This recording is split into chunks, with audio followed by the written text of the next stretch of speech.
ताज़ा तरीन वीडियोस के लिए चैनल को सब्सक्राइब करके बेल आइकन और ऑल नोटिफिकेशन पर क्लिक करें ताकि आपको मिले हर अपडेट सबसे पहले।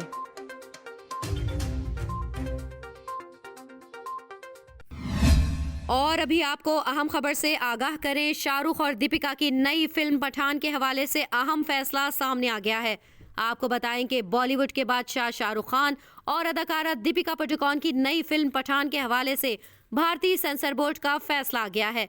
Central board of film certification की जानिब से जारी बयान में फिल्म के प्रोड्यूसर्स को कहा गया है कि वो फिल्म और इसके गानों में तब्दीलियां करके नया वर्जन बोर्ड के सामने पेश करें। आपको बताएं कि फिल्म पठान का गाना बेशरम रंग रिलीज होते ही मुतनाज़ा हो गया था। गाने में दीपिका पादुकोण किंग खान के साथ जलवागर हैं। शाहरुख खान की नई फिल्म पठान के गीत में हीरोइन दीपिका पादुकोण के जाफरानी लिबास को वजह बनाकर भारतीय इंतहा पसंदों ने फिल्म के बायकॉट का ऐलान किया है। हिंदू मजहब में जाफरानी रंग को मुकद्दस समझा जाता है, जबकि इंतहा पसंद हिंदुओं ने गाने में शाहरुख के हरे रंग के कपड़े पहनने पर भी एतराज कर दिया है। आपको बताएं कि भारतीय जनता पार्टी से ताल्लुक रखने वाले भारतीय रियासत मध्य प्रदेश के वजीर दाखिला ने गाने और दीपिका के कपड़ों के रंग की मुखालफत की और कहा कि दीपिका जवाहरलाल नेहरू यूनिवर्सिटी में होने वाले एहतजाज की हिमायत भी करती रही हैं।